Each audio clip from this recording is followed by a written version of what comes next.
En Valladolid, España, hay una sociedad de estudios de San José que es muy importante, a la cual yo pertenezco.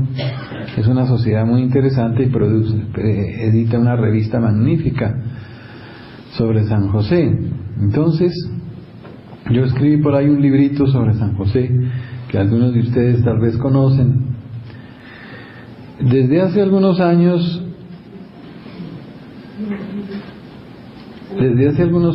yo comencé a estudiar San José. Les confieso que en el seminario nunca oí hablar una sola conferencia sobre San José. Yo no sabía nada. Nada es nada. Pero una vez estaba predicando un retiro en Venezuela, en Caracas, a los sacerdotes, y un sacerdote, para más colombiano, me habló de San José y me abrió los ojos. Yo iba en ese momento para Europa. En París fui a las librerías y conseguí lo poquito que encontré, 3 libritos sobre San José, y comencé a devorar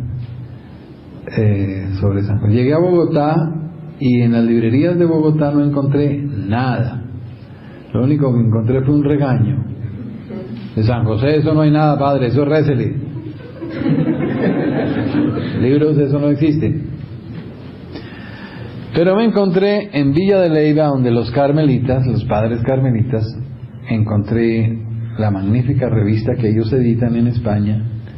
La pude fotocopiar en gran parte. Después en Canadá, en Montreal, encontré que hay un centro de estudios de San José y donde construyeron la más grande basílica del mundo dedicada a San José. Se llama el Oratorio de San José. La construyó un hermanito, se llama el hermano Andrés Basset. El hermano Andrés tenía una gran devoción a San José y tenía una lamparita de aceite, y con el aceite de la lamparita el hermano Andrés ungía a los enfermos y hubo miles de curaciones, pero miles de curaciones. Cuando murió el hermano Andrés en 1942, el desfile delante de su féretro fue de 1 o 2 millones de personas en Montreal. Ya lo beatificó el Papa y seguramente lo va a canonizar, el gran devoto de San José. Entonces yo comencé a descubrir San José, a conocer, a descubrir qué cosas que no tenía, pero ni la más remota idea. ¿Qué descubrí? Descubrí que la devoción a San José comenzó a tomar fuerza en la iglesia, especialmente después de la Segunda Guerra Mundial. Y de ahí para acá, de los años 40 para acá, la devoción a San José comenzó a volverse popular en el mundo entero. Comenzó a haber congresos sobre San José, congresos internacionales, unos grandes, otros pequeños, sobre San José, en varias ciudades del mundo. Comenzaron a editarse revistas serias de teología en Canadá y en España y en otras partes. Comenzaron a publicarse libros, estudios. Yo no tenía nada, ahorita tengo una bibliotequita solo de San José. Debe haber unos 300 títulos por lo menos ahí. Ya no tengo tiempo de leer todo lo que ha llegado de San José, es demasiado. Comenzaron a publicarse tesis doctorales en las universidades pontificias en Roma y en otras partes sobre San José. En fin, comenzó a haber una literatura cada vez más abundante, cada vez más extensa, con estudios muy serios, muy reposados, muy sabios, muy técnicos, es decir, mucha cosa muy importante sobre San José. El Papa León XIII publicó la primera encíclica sobre San José en 1889 y Juan Pablo II publicó también una en 1989, 100 años después. Se llama Redentoris Custos, quiere decir custodio del Redentor. Entonces, esa encíclica me sirvió porque yo tenía mi librito sobre San José ya preparado, pero cuando el Papa habló, dijo cosas que confirmaban.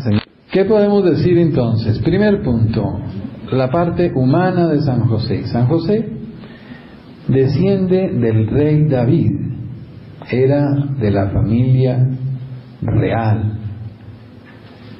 Y por eso muchos teólogos dicen que si la familia del rey estuviera reinando, José tendría derecho a ser rey.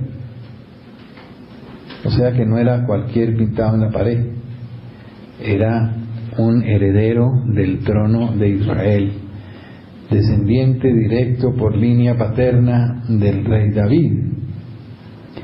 Nació entonces en la ciudad de David, que era ¿cuál? Belén. Cuando ustedes vayan a Belén, vayan a Tierra Santa, si la guerra los deja entrar a Belén, porque a veces no puede uno entrar. Después de que visiten la iglesia de la Natividad, donde nació nuestro Señor, enfrente hay una placita donde cogen taxi, se montan en un taxi y le dice: lléveme al monasterio de las Carmelitas. En Belén, a un kilómetro por ahí del centro del pueblo, hay un monasterio de las Carmelitas Descalzas, las monjitas de Santa Teresa, construido en el sitio donde nació el rey David y donde vivió su familia durante muchos años, y donde nació San José. Monasterio de las Carmelitas de Belén está edificado en el sitio donde nació San José. Allá nació San José, en Belén. Era una finca que quedaba a 1 kilómetro del centro del pueblito, hoy ya es una ciudad. Era el tercero entre los hijos de la familia, y desde niño fue muy piadoso, muy religioso. Por ese tiempo había un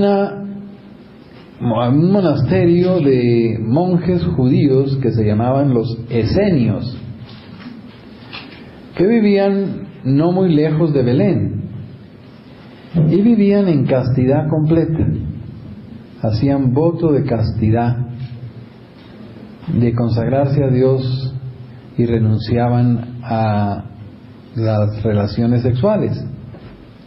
Aún más, había algunos que vivían en pareja de castidad, hombre y mujer, pero en castidad perfecta, sin tener relaciones sexuales. Eso duró un tiempo, pero después se degradó, se degeneró, y hubo que acabarlo porque ya vivían no en castidad, sino en vida marital, y eso se terminó. Pero durante unos años o siglos, 3 siglos, se perduró la idea, y hubo muchas parejas que trataron de vivir en castidad perfecta. San José conocía eso como lo mismo que todos los demás judíos de su tiempo. Era una cosa muy conocida, y él, que vivía cerquita, porque estos monjes judíos vivían en el Qumran, y el Qumran queda cerca de Belén, a unos pocos kilómetros, no podía él ignorar que había gente que vivía así en castidad. ¿Qué pasó después?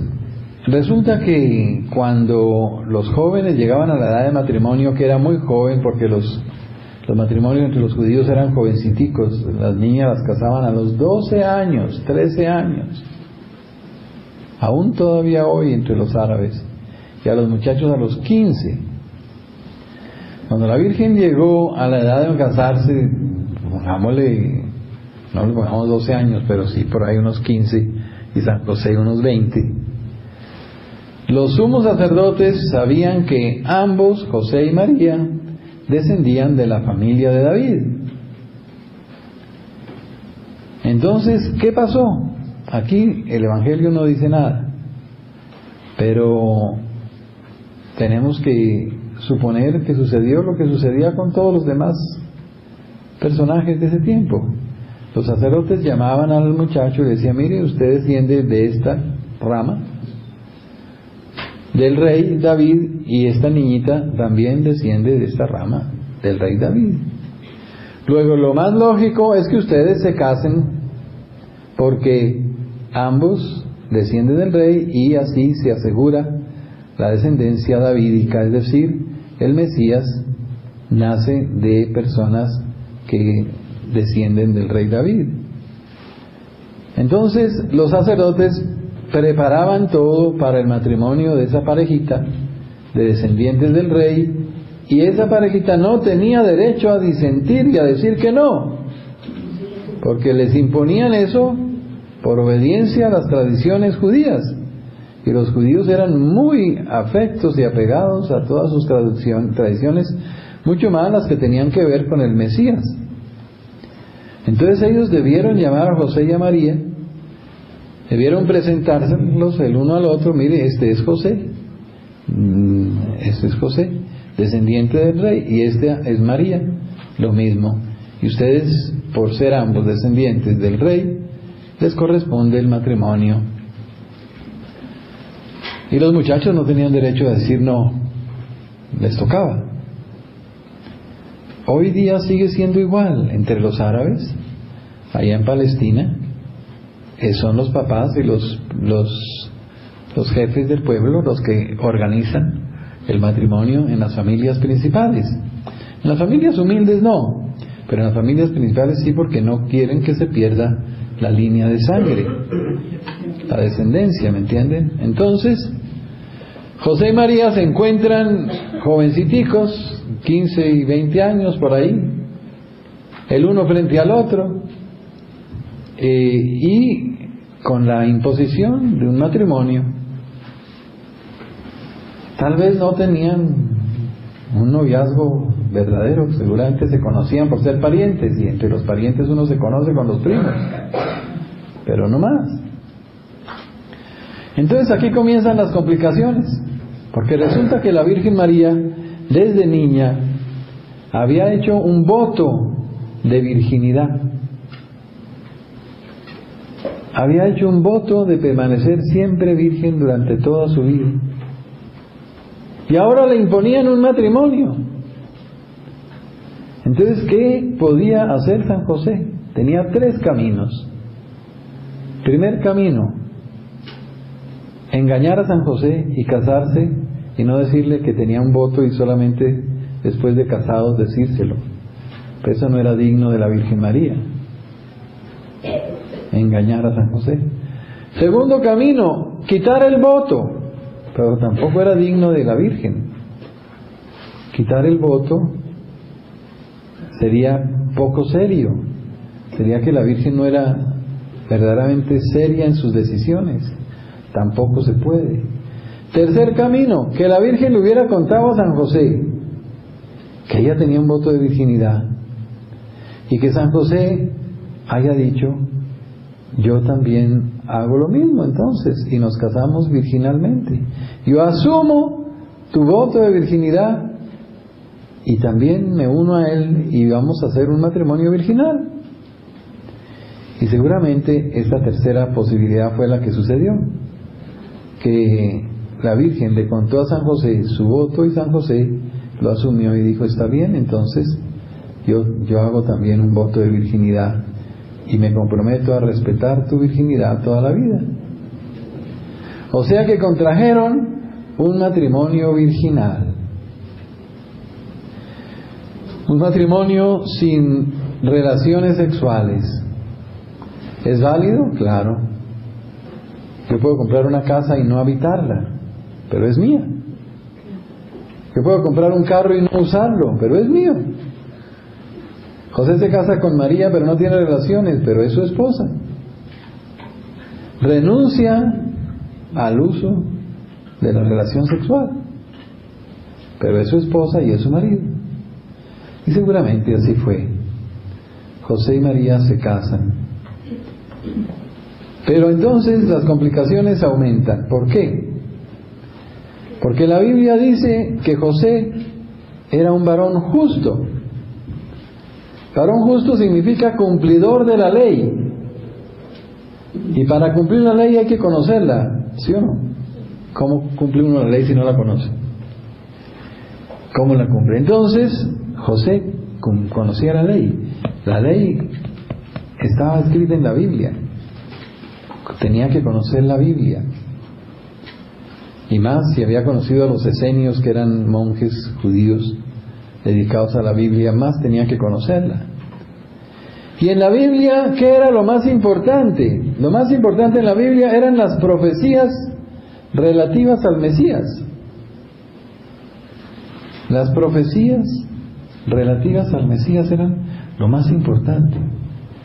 Y entre esas profecías había dos, que eran las más importantes de las más importantes, que decía que el Mesías nacería de una virgen de la familia de David. De una virgen, eso está en Isaías capítulo 7, versículo 14.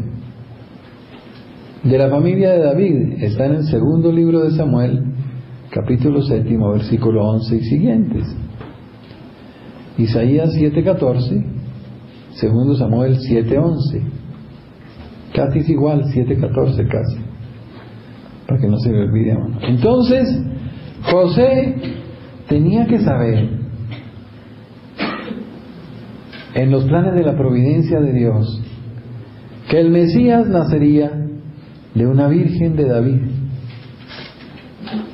Piensen lo siguiente: ¿qué debió pensar San José cuando acepta casarse con una virgen de David, sabiendo que la Biblia dice que la madre del Mesías sería una virgen de David? ¿Qué se le pudo pasar por la mente a San José? Claro, que ella podía ser la madre del Mesías, porque cumplía las condiciones mínimas, ser una virgen de David. ¿Sí o no? Si a José le dicen, usted se tiene que casar con una virgen de David, y él en la Biblia sabe que está escrito que la madre del Mesías será una virgen de David, lo menos que puedo pensar es, María cumple las condiciones para ser la madre del Mesías. Entonces, ¿qué pudo pensar José? Dijo, ¿y si eso sucede, qué pasaría?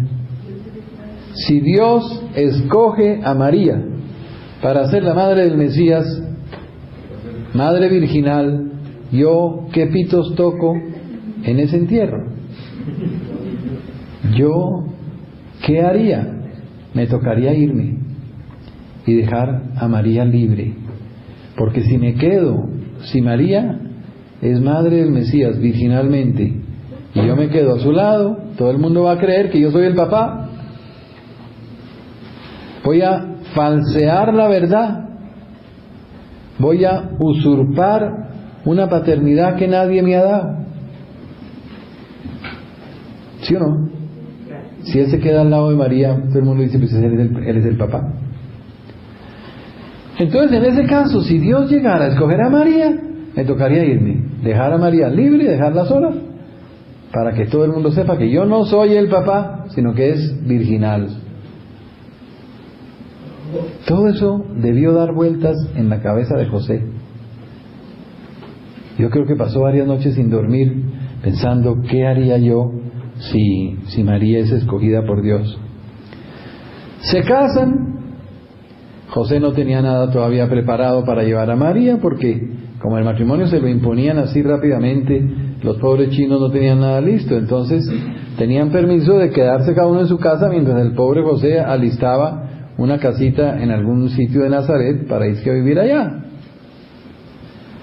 Y en ese momento, mientras están viviendo separados, llega la Anunciación. El ángel Gabriel se aparece a la Virgen María y le dice que va a ser la madre del Mesías. Y la Virgen dice que sí, he aquí la esclava del Señor, hágase en mí según tu palabra. ¿Se acuerdan? ¿Qué nos han dicho siempre? ¿Qué había yo escuchado en los sermones de la parroquia? que la Virgen no le dijo nada a San José por una humildad infinita de su corazón, y se fue a visitar a su prima Isabel.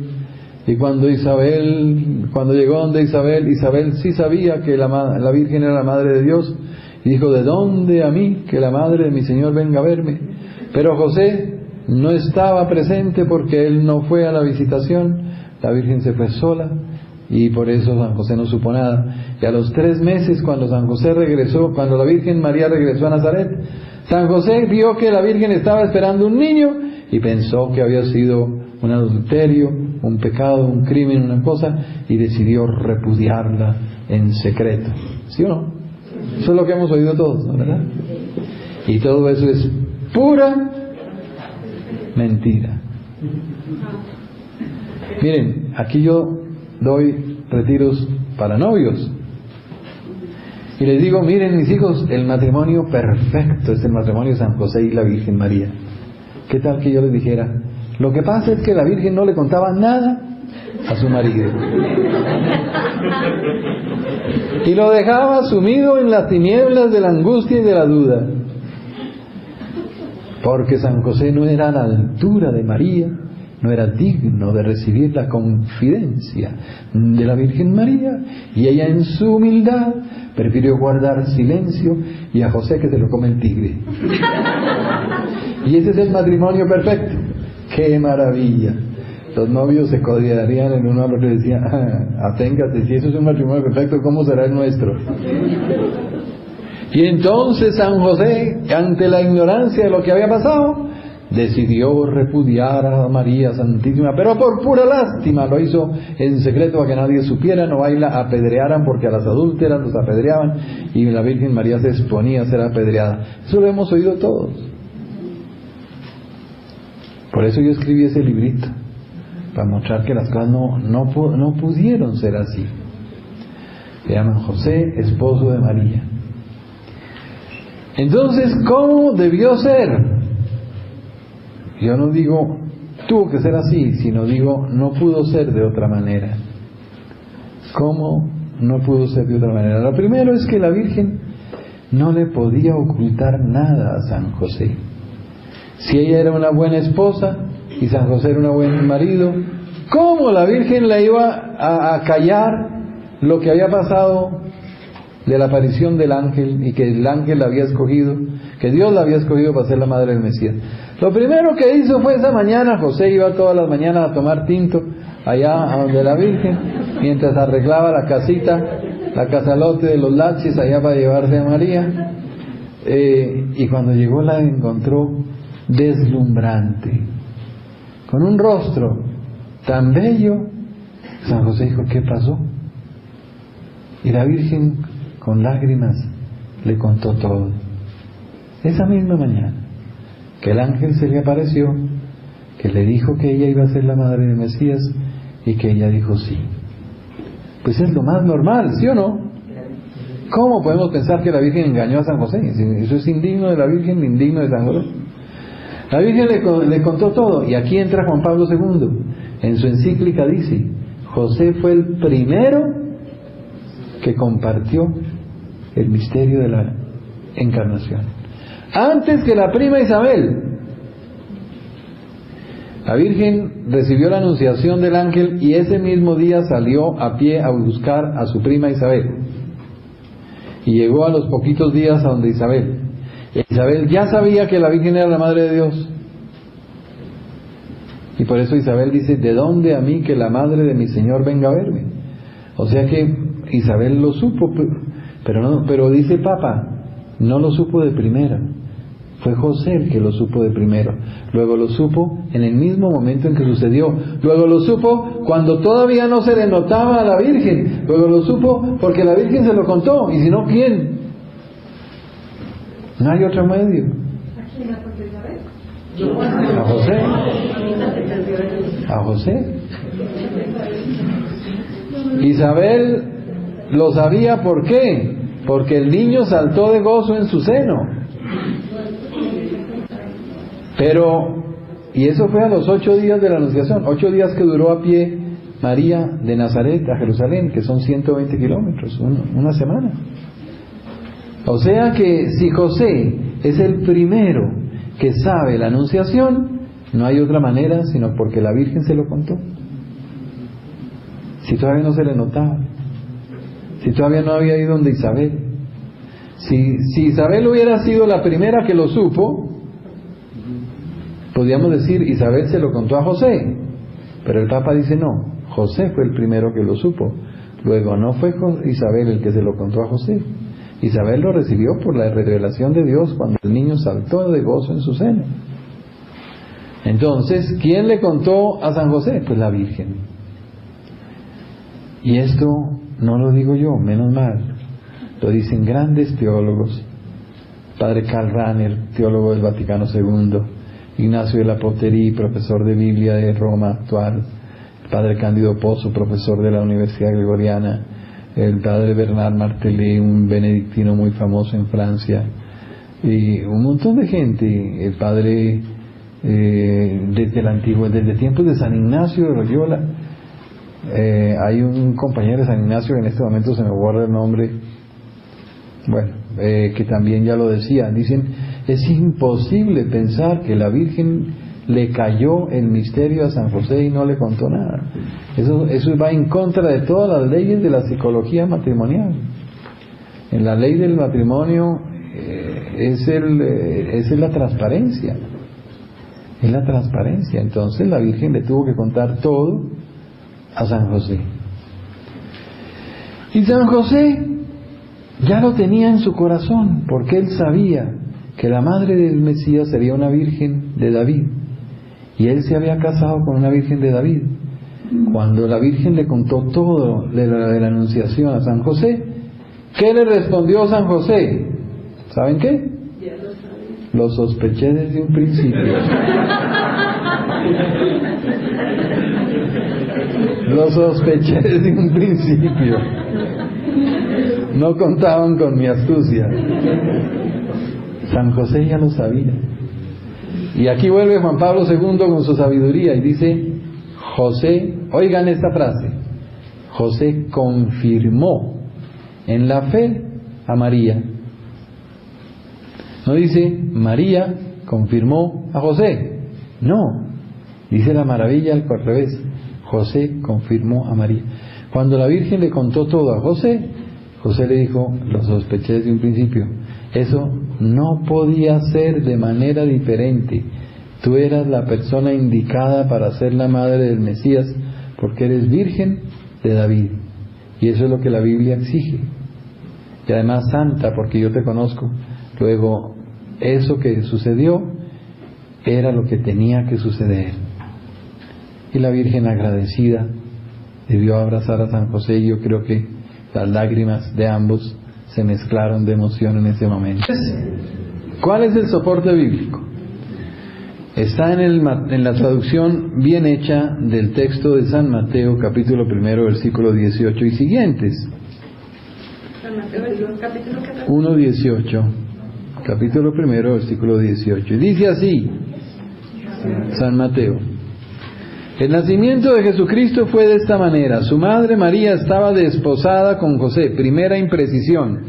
Dice el Papa, ya estaban casados, unidos con verdadero matrimonio. No es solo desposada, porque el desposado puede parecer como prometido apenas, como un compromiso, pero no casada.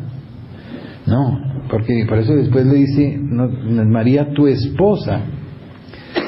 Y antes de empezar a estar juntos, claro, porque cada uno vivía en su casa, mientras José preparaba la casita, lo que fuera, se encontró encinta por obra del Espíritu Santo.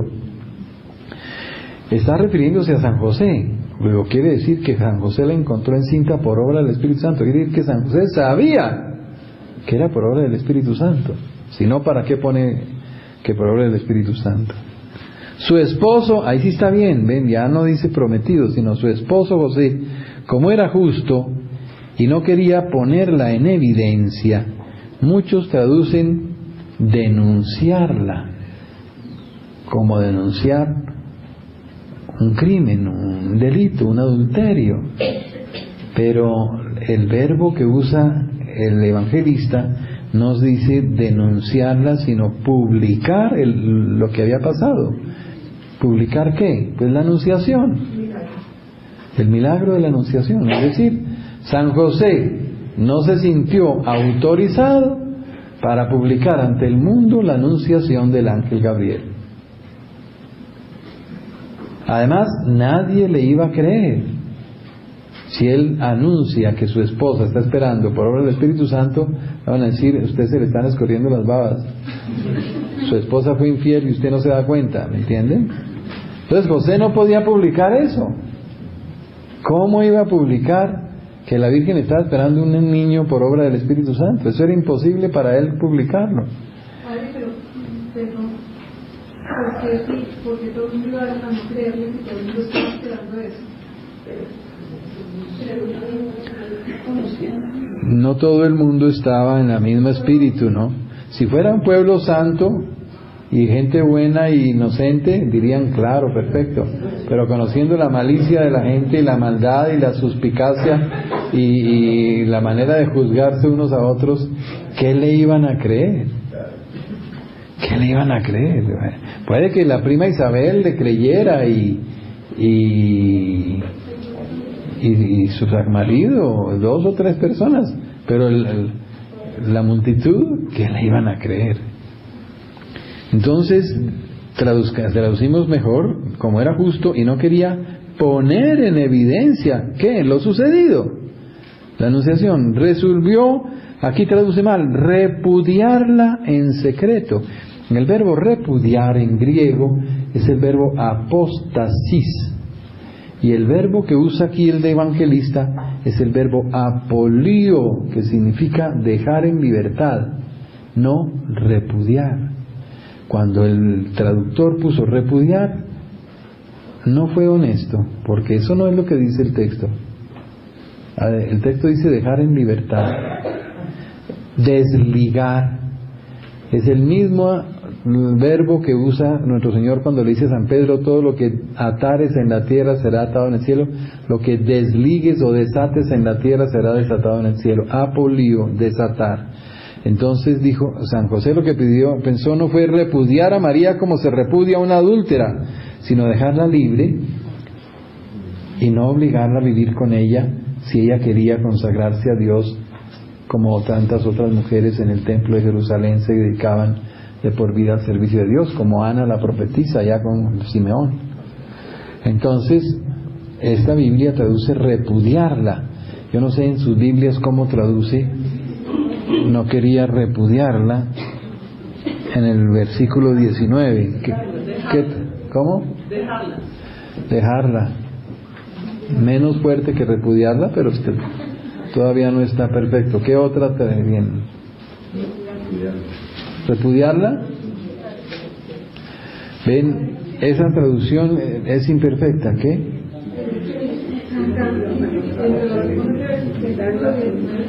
En la nota dice, los escritores judíos ponían un compromiso tan real que al prometido se le llamaba ya marido y no podía dejar libre más que por el repudio. Sí, y eso es lo que es un dejar libre antes de vivir con ella. Sí. Ahí se supone que no están casados sino prometidos, lo cual es imperfecto. Segundo, José decide dejarla libre porque había una ley superior a la ley humana, que era la escogencia de Dios. Si Dios la tomó por esposa, ¿quién es él para obligarla a vivir con él? Aún más, antes el marido, antes de comenzar a vivir juntos, había la posibilidad de dejarla libre por alguna razón grave, ¿no? Pero no indica que fuera un repudio legal por un crimen. El verbo que usa San Lucas es mucho menos violento que repudio, sino solamente dice dejarla libre en secreto. Así lo tenía planeado cuando el ángel del Señor se le apareció en sueños y le dijo: José, hijo de David, No temas, fíjese que no dice no dudes de tu esposa, no juzgues mal, no pienses mal, no la condenes, no la critiques, sino no temas. José tiene una actitud de temor santo ante la grandeza de la Virgen, el mismo temor que tuvo San Pedro cuando se botó a los pies de Jesús y le dijo, apártate de mí que soy un hombre pecador. O del centurión que le dice, no soy digno de que entres en mi casa. José es lo mismo, dice, yo no soy digno de María, yo tengo un santo temor reverencial, y si la Virgen ha sido tomada por Dios, yo quién soy para quedarme a falsear una verdad y usurpar una paternidad. No temas tomar contigo a María tu esposa, porque, y aquí hay una palabra que casi ninguna Biblia traduce, es en griego la palabra gar, que significa en efecto. En efecto, entonces oigan la frase, no temas tomar contigo a María tu esposa, porque en efecto, lo concebida por ella viene del Espíritu Santo. ¿Qué significa el en efecto? Quiere decir que le está confirmando algo que él ya sabía. En efecto, tal como tú lo sabes. En las revelaciones de Santa Brígida dice, tal como ella te lo comunicó, tal como como tú lo sabes. Si uno borra la palabra gar griega, el en efecto, miren cómo queda la frase, no temas tomar contigo a María, porque lo concebido en ella viene del Espíritu Santo. Quiere decir que le está revelando algo que José ignora. Si ponen el en efecto, está confirmando algo que José sabe. Por eso los traductores son pícaros, porque cuando no entienden algo lo suprimen. Y aquí este traductor, como no entendió por qué decía en efecto, lo suprimió. Y eso no está bien. Si lo decía, ha debido ponerlo, aunque no entendiera por qué. No temas tomar contigo a María tu esposa, porque en efecto lo concebido por ella viene del Espíritu Santo. Entonces, José decide irse. Oigan otra vez a Juan Pablo II. Dice Juan Pablo II, José decide irse para no poner trabas al plan de Dios que se estaba realizando en María. No dice, José decide irse porque duda de la integridad de María, porque ignora el plan de Dios, porque no sabía la anunciación, porque no conocía lo que había pasado. No, porque conocía todo demasiado bien y no quería poner trabas al plan de Dios que se estaba realizando en María. ¿Ven? El Papa es una maravilla. En 3 frases confirma todo lo que hemos dicho. Primera, José fue el primero que conoció el misterio de la encarnación, antes que la prima Isabel. ¿Cómo? A la Virgen se lo contó. Segunda, José confirmó a María en la fe, porque José lo sospechó desde un principio. Tercera, José decide irse para no poner trabas al plan de Dios, porque lo conocía. Porque lo conocía. Entonces, si traducimos bien las palabras exactas tal como están, nos da un sentido completamente distinto del tradicional, que es que José no le dijo nada, que lo supo tarde, que se dio cuenta que estaba esperando y no sabía de dónde era, que juzgó mal, que pensó acusarla, pero por misericordia resolvió repudiarla en secreto, etcétera, que era lo que hemos oído. Y nos ponen a un San José ignorante, que no sabe nada, que no entiende nada, y que quiere hacer las cosas como mejor pueda, pero en una ignorancia completa, lo cual es absurdo. José es un santo, un patriarca lleno del Espíritu Santo, que sabía todo lo que iba a pasar. Dios se lo había inspirado, lo sospechó desde un principio, confirma a María en la fe, fue el primero que supo todo, la acompañó en la visitación, estuvo presente cuando Isabel dijo, ¿de dónde a mí que la madre de mi Señor venga a verme? Para José no fue nuevo porque ya lo sabía por labios de María. Eso sí es un matrimonio perfecto, donde ambos confían totalmente en el otro. María confía totalmente en José y por eso le cuenta todo. José confía totalmente en María y por eso cree todo. Así sí, ¿entienden? Entonces concebida en ella viene del Espíritu Santo. Dará a luz un hijo y le pondrás por nombre Jesús. O sea, le pondrás tú por nombre Jesús, porque tú eres el que va a hacer el oficio de papá, porque el nombre lo pone el papá. Porque él salvará a su pueblo de sus pecados. Todo sucedió para que se cumpliera lo hecho por el profeta, y ahí está la profecía de Isaías. He aquí que una virgen concebirá, etcétera, etcétera. ¿Vamos hasta ahí? ¿Alguna pregunta? Entonces, José, la figura de José se nos transforma completamente. Un hombre sabio, un hombre prudente, un hombre inspirado por el Espíritu Santo, un hombre obediente, un hombre totalmente dócil. Cuando el ángel le dice, levántate, toma al niño y a su madre y vete a Egipto, dice, se levantó inmediatamente. Inmediatamente. Tomó de noche al niño y a su madre, dice, no se esperó a que amaneciera. Y no tenía luz eléctrica, ni había bombillos en las calles, ni había linternas. De noche se fueron a pie o en su burrito, qué sé yo, en esa oscuridad, huyendo de Egipto, de Herodes. Y caminaron 1000 kilómetros de Jerusalén al Cairo. Hay la tontería de 1000 kilómetros, es decir, 1 mes y medio, 2 meses caminando. Gracias al dinero que los Reyes Magos le habían dejado, tuvieron con qué sobrevivir. Y se instalaron en un sitio en Egipto que se llama Matarea, de donde viene ese pequeño bordado, esa artesanía que está ahí en el coso. Ese viene de allá, de donde José y María vivieron. Es la iglesia de San Sergio en el Cairo, y ahí estuvieron 3 años y medio hasta que murió Herodes.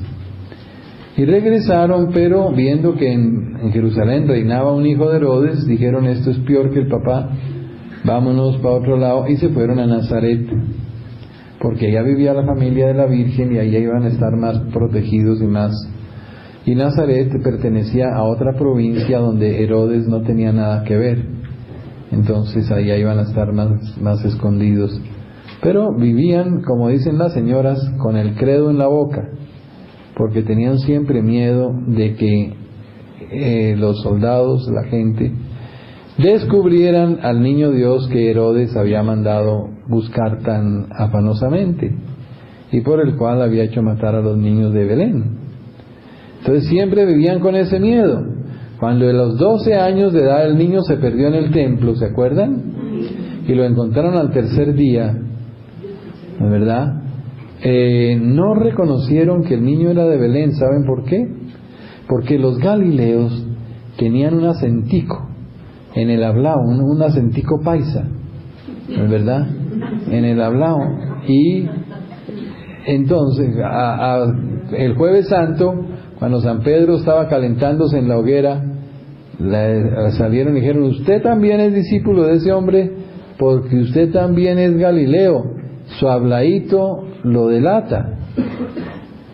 El mismo habladito que delató a San Pedro escondió al niño Dios, porque ellos vieron que era un paisita Galileo y no se imaginaron que fuera el tan buscado niño de Belén.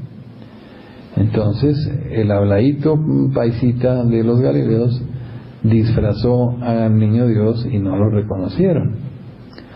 Siguieron viviendo en Belén, en Nazaret, después de esto, y Jesús iba creciendo, dice el Evangelio, en edad, estatura, sabiduría y gracia ante Dios y ante los hombres. Y Jesús, que conocía la Biblia mejor que nadie, se la explicaba a San José y a la Virgen y a los que venían a la casita de Nazaret. Y poco a poco se fue formando como un pequeño grupo de oración, como una pequeña escuelita, un grupito donde los amigos y los parientes venían los sábados a escuchar a Jesús, que por las tardes, después de la ceremonia en la sinagoga, les explicaba la Biblia.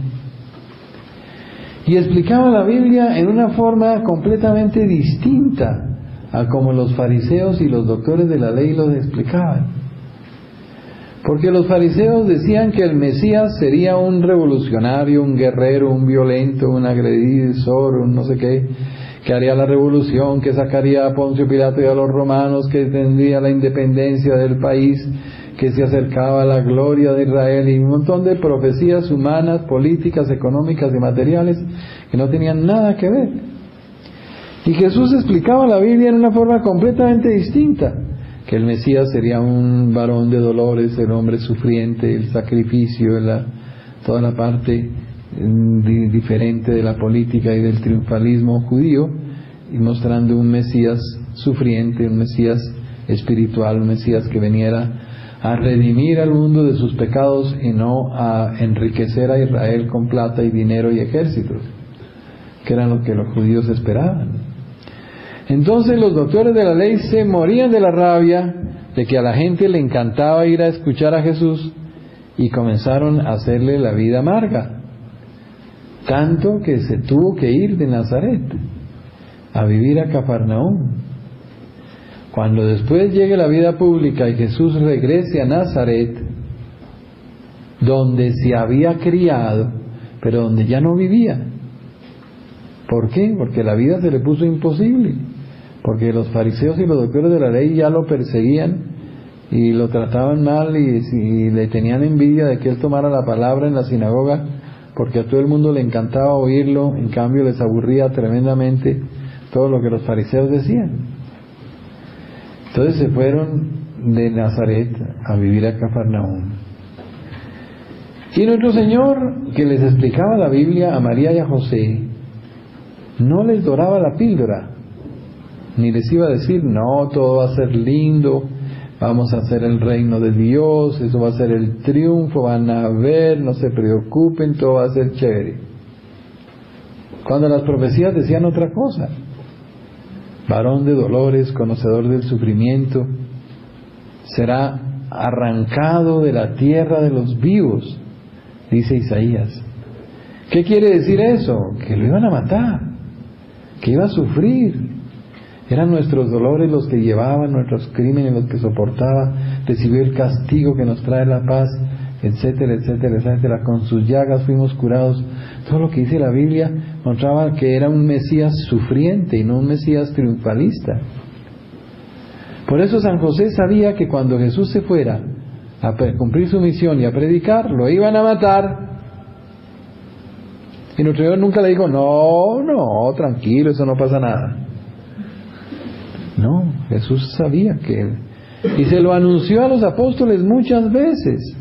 He aquí que subimos a Jerusalén, donde el Hijo del Hombre será entregado en manos de los judíos, de los fariseos, de los doctores de la ley, de los romanos, de los paganos, y lo azotarán y lo crucificarán, etcétera. ¿Cuántas veces no se lo anunció a los apóstoles?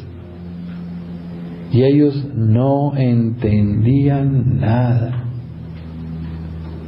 Ni se les pasaba por la mente que Jesús, que curaba a todos los enfermos de este mundo y que era se fuera a dejar matar. Eso no les cabía en la mente. Por eso muchos teólogos dicen que cuando Jesús les avisó a María y a José que se iba a predicar, José dijo, ahí está, lo van a matar. ¿Cuánto va a durar predicando? No sé, pues, ojalá no sea el primer día que predique, ¿no? Que lo dejen un ratico, aunque sea un tiempo, ¿no? Pero que lo van a matar, lo van a matar. No sabía si 1 año, 3 años, 5 años o qué. Y por eso dicen los teólogos que cuando Jesús les avisa a María y a José que se va a predicar, dicen, esto mató a San José. Porque San José dijo, eso es meterse en la boca del lobo. Jesús se va a que lo maten.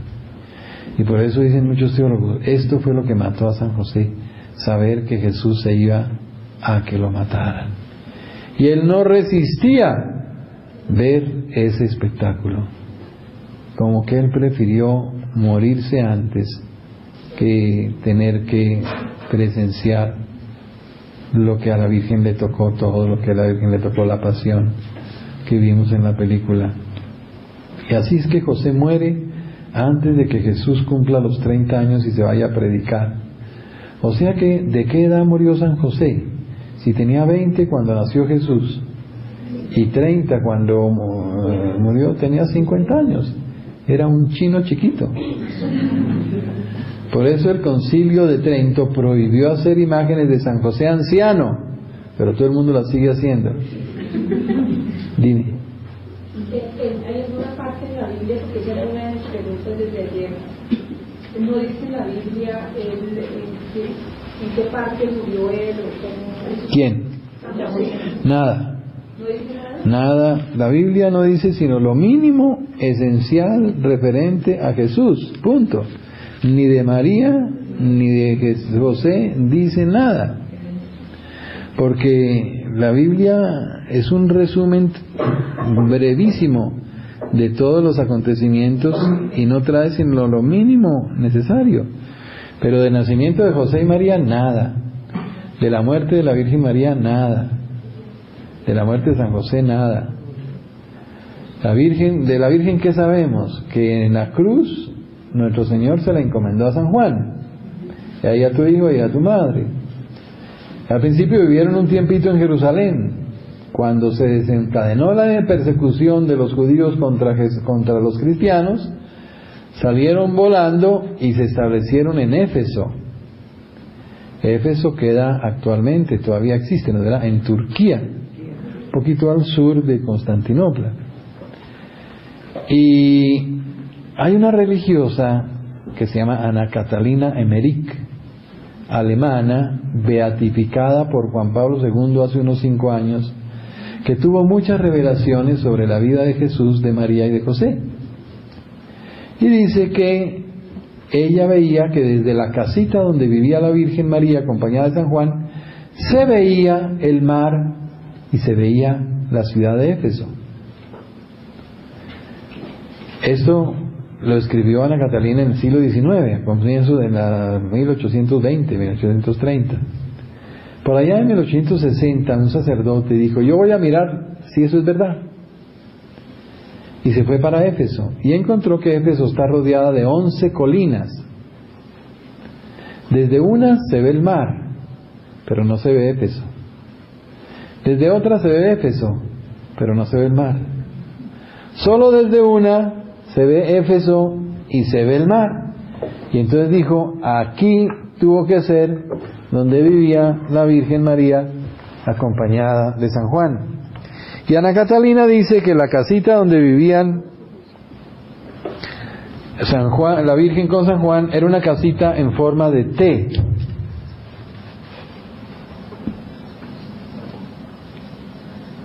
Que tenía acá en el centro 3 cuartos con una puerta en la mitad y acá 2 cuartos pequeños que eran como alcobas.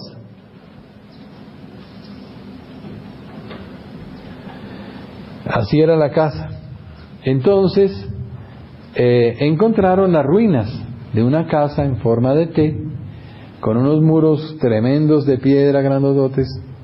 Compraron la finquita, el lotecito con las ruinas, lo reedificaron, hicieron una capilla y Pablo VI fue a celebrar allá la misa y Juan Pablo II también y Benedicto XVI también la visitó ahorita que estuvo en Turquía, porque todos saben y están convencidos de que es la auténtica casa donde vivió la Virgen María en Éfeso. Vivió 15 años después de la muerte de Cristo probablemente, y cuando ya sintió que se acercaba su muerte, quiso que regresara a Jerusalén y según la tradición murió en Jerusalén y tenemos allá la iglesia que se llama de la Dormición, que queda pegadita al cenáculo donde nuestro Señor instituyó la Eucaristía y a la tumba del rey David, ahí en el monte Sión. Ahí habría muerto la Virgen, en la iglesia de la Dormición, y fue sepultada en la tumba de la Virgen que queda cerca a 1 cuadra del Huerto de los Olivos, o 2 cuadras del Huerto de los Olivos donde el Señor hizo la oración en Getsemaní. Allí habría sido sepultada un viernes 13 de agosto y habría resucitado al cielo el domingo 15 de agosto día que celebramos la fiesta de la Asunción. Nada de eso está en la Biblia. Lo sabemos por revelaciones de los santos, por escritos, por diversas fuentes, que nos han ido armando ese pequeño rompecabezas para saber qué fue lo que pasó. De San José, entonces, él, según también se dice en las leyendas antiguas y tradiciones, habría muerto cuando Jesús anunció que se iba a predicar. José no resistió esa terrible noticia y murió. ¿Dónde está la tumba de San José? No se sabe. ¿Por qué? Porque en Mateo 27, 52, 51 dice: cuando Jesús dio un gran grito y exhaló el Espíritu, en esto el velo del santuario se rasgó en dos, de arriba abajo. Tembló la tierra y las rocas se rajaron. Se abrieron los sepulcros y muchos cuerpos de santos difuntos resucitaron y se aparecieron a muchos en la ciudad santa, etcétera, etcétera, etcétera. Muchos santos resucitaron. El Papa Juan XXIII, en una homilía el jueves de la Ascensión de 1960, era por ahí como el 25 de junio, por ahí, por esos tiempos, pues más o menos, dice el Papa en una homilía: entre los santos que resucitaron, esos santos que resucitaron no para seguir viviendo como Lázaro aquí en la tierra, sino ya para entrar al cielo. Por eso dice, se aparecieron a muchos. Aparecerse quiere venir del más allá, quiere decir venir del más allá. O sea que esos santos venían ya de la gloria. ¿Qué santos resucitaron? Dice el Papa, los más grandes santos del Antiguo Testamento. ¿Quiénes? San José, San Juan Bautista, Moisés, quién sabe quién más, muchos. Entonces dice, concluye el Papa, podemos creer, no dice debemos, sino podemos creer que San José y otros cuantos santos ya están resucitados en cuerpo y alma en el cielo. Podemos creer, no dice debemos creer, pero podemos creer. Por eso la tumba de San José no existe, porque San José está ya glorificado en cuerpo y alma en el cielo. ¿Kiki, ibas a preguntar algo? No, padre, creo que no es que una predicción nos va a orar para que estén con nosotros en su casa. Hacemos una oración, claro. Amén. Por eso, los más grandes devotos a San José han sido los santos más grandes de la Iglesia. San Agustín, San Jerónimo, San Bernardo, San Francisco de Sales, Santa Teresa de Jesús, Juan XXIII, Juan Pablo II, los grandes personajes de la Iglesia han sido los grandes devotos de San José. Y por eso Santa Teresa dice, no hay cosa que yo le haya pedido que no me la haya concedido. Por eso, si Santa Rita es la abogada de los imposibles, San José es el abogado de los súper imposibles. Cuando ustedes tengan algo absolutamente imposible, ahí tienen a San José. ¿Entienden? Entonces, por eso el Papa León XIII lo proclamó patrono de la Iglesia Universal, no patrono de los carpinteros por ahí. Que entre otras cosas, la palabra que usa la Biblia para designar el oficio de San José no es carpintero. Nosotros acostumbramos a decir que era carpintero. La palabra griega que usa la Biblia es la palabra tecton. José era tecton. Y tecton significa arquitecton, constructor. Arqui quiere decir primer, tecton, constructor. Arquitecto es el primer, el que dirige la obra, el jefe de los constructores, tecton. Entonces, podemos pensar que José no era solamente carpintero, era constructor. Y que venía de una familia muy pobre. Si no era una familia... Era una familia, claro, era de la familia real. Y lo que pasa es que por las diversas vicisitudes de la política y todo, tanto la familia de San José como la de la Virgen se fue empobreciendo. Cuando la Virgen nació, todavía su familia era acomodada y tenía finca, una gran hacienda vecina a Nazaret, en un lugar que se llama Séforis. Séforis fue el sitio donde nació la Virgen, en una hacienda muy grande, llena de sirvientes y de trabajadores, ¿no? Pero los papás de la Virgen, Joaquín y Ana, se enfermaron y gastaron toda su fortuna en médicos y en enfermedades, y poco a poco José y María no tenían dinero. La familia algo tenía, pero no tenían para ellos, como en una familia acomodada que se casan los hijos, pero no les pueden dar todavía la herencia como al hijo pródigo. Entonces los padres chinos no tienen sino el día y la noche. Así les pasó a José y María, ¿no? Su familia tal vez tenía, pero no para compartir con ellos, entonces ellos eran pobres. Entonces podríamos alargarnos en muchos detalles, pero se nos va a salar la sopa. Entonces dejemos ahí y hacemos un momento de oración por toda la sanación que has hecho en todos los corazones, en otra forma. Te damos gracias por terminarlo con esta fiesta de San José, y queremos pedirle a San José que por su intercesión ante la Santísima Virgen y ante Jesús,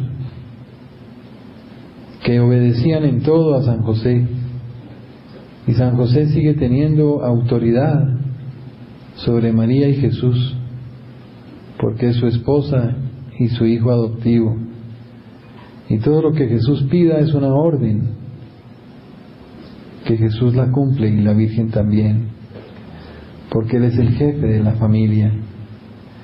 Por eso, San José, te pedimos que le pidas a Jesús y a María por el problema más grave que cada uno tiene en su corazón en este momento, el más imposible, el más difícil, aquel ante el cual ya nos rendimos y nos dimos por vencidos y dijimos no tiene arreglo, no tiene solución. Ese es el problema que te encomendamos hoy, San José, para que tú intercedas por cada uno de nosotros, y con la autoridad celestial que tienes como jefe de la familia de Nazaret, ante la cual la Virgen María y Jesús obedecen todo lo que tú les pides, pídele la solución a ese problema, la sanación de esa dificultad, la liberación de ese enredo, de ese nudo que tenemos, un nudo ciego que no logramos desatar.